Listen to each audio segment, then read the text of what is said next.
ਕਾਂਗਰਸੀ ਸੰਸਦੀ ਮੈਂਬਰ ਪ੍ਰਿयंका ਗਾਂਧੀ ਵਾਡਰਾ ਨੇ ਕੇਂਦਰ ਸਰਕਾਰ ਤੇ ਵੱਡਾ ਹਮਲਾ ਕੀਤਾ ਹੈ। ਉਹਨਾਂ ਨੇ ਕਿਹਾ ਕਿ ਸਰਕਾਰ ਨੂੰ ਪਹਿਲੀ ਵਾਰ ਅਜਿਹਾ ਝਟਕਾ ਲੱਗਾ ਜਿਸ ਨੇ ਉਹਨਾਂ ਦੀਆਂ ਨੀਤੀਆਂ ਦੀ ਸੱਚਾਈ ਸਾਹਮਣੇ ਲਿਆ ਦਿੱਤੀ ਹੈ। ਪ੍ਰਿयंका ਗਾਂਧੀ ਨੇ ਇਸ ਮੌਕੇ ਜ਼ੋਰ ਦੇ ਕੇ ਕਿਹਾ ਕਿ ਮਹਿਲਾਵਾਂ ਦੇ ਅਧਿਕਾਰਾਂ ਨੂੰ ਹੋਰ ਟਾਲਿਆ ਨਹੀਂ ਜਾ ਸਕਦਾ ਤੇ ਸਰਕਾਰ 2023 ਚ ਪਾਸ ਕੀਤਾ ਗਿਆ ਕਾਨੂੰਨ ਹੀ तुरंत प्रभाव न लागू करे। यही नहीं, बीते दिन ही जो बिल रद्द होया, प्रियंका गांधी ने इसको लोकतंत्र की वड्डी जित करार दिता।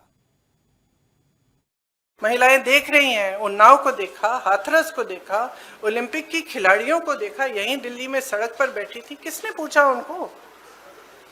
मणिपुर में महिलाओं को देखा, किसने पूछा? और आज आप संसद में खड़े होकर कह रहे हैं हम मसीहा बनना चाहते हैं महिलाओं के। तो ये बहुत स्पष्ट है कि ये महिला आरक्षण बिल की बात नहीं थी, ये परसीमन की बात थी। और परसीमन इनको इस आधार पर करना था जिसमें इन्हें जाति के आंकड़े नहीं देखने की ज़रूरत होती और अपनी मनमानी करने की पूरी स्वतंत्रता मिलती। तो ये बिल्कुल मुमकिन ही नहीं था और अपनी मनमानी करने की पूरी स्वतंत्रता मिलती। तो ये बिल्कुल मुमकिन ही नहीं था कि विपक्ष उनका साथ दे। और मैं बहुत खुश हूं कि आप सबने, देश ने देखा कि जब विपक्ष एकजुट हो जाता है तो किस तरह से इनको हराया जाता है। किसी ने मुझे पूछा आते हुए कि ब्लैक डे है, आप ये सरकार कह रहे हैं कि ब्लैक डे है। ब्लैक डे इनके लिए इसलिए है क्योंकि पहली बार इनको धक्का लगा जो लगना चाहिए था।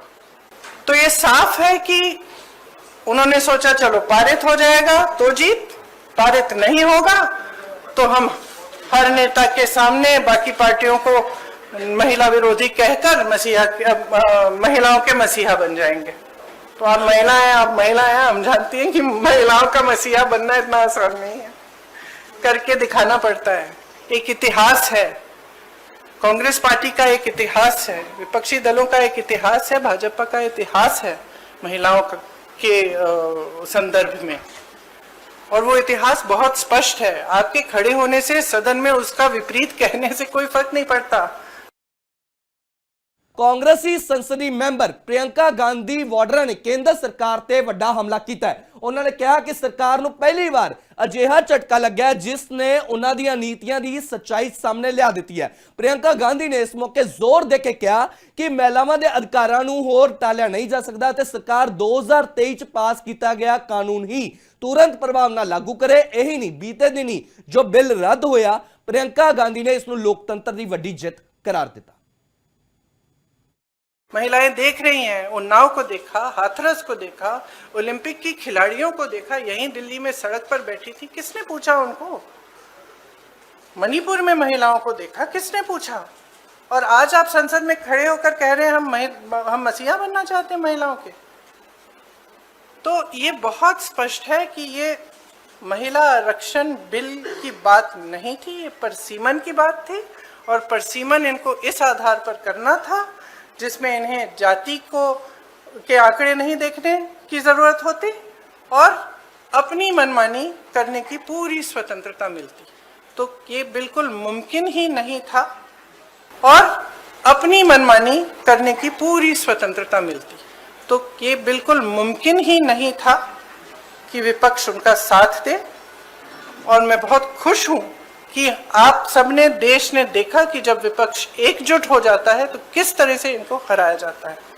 किसी ने मुझे पूछा आते हुए कि ब्लैक डे है, आप ये सरकार कह रहे हैं कि ब्लैक डे है। ब्लैक डे इनके लिए इसलिए है क्योंकि पहली बार इनको धक्का लगा जो लगना चाहिए था। तो ये साफ है कि उन्होंने सोचा चलो पारित हो जाएगा तो जीत, पारित नहीं होगा तो हम हर नेता के सामने बाकी पार्टियों को महिला विरोधी कहकर महिलाओं के मसीहा बन जाएंगे। तो आप महिलाएं हैं, हम जानती हैं कि महिलाओं का मसीहा बनना इतना आसान नहीं है, करके दिखाना पड़ता है। एक इतिहास है, कांग्रेस पार्टी का एक इतिहास है, विपक्षी दलों का एक इतिहास है, भाजपा का इतिहास है महिलाओं के संदर्भ में। और वो इतिहास बहुत स्पष्ट है। आपके खड़े होने से सदन में उसका विपरीत कहने से कोई फर्क नहीं पड़ता।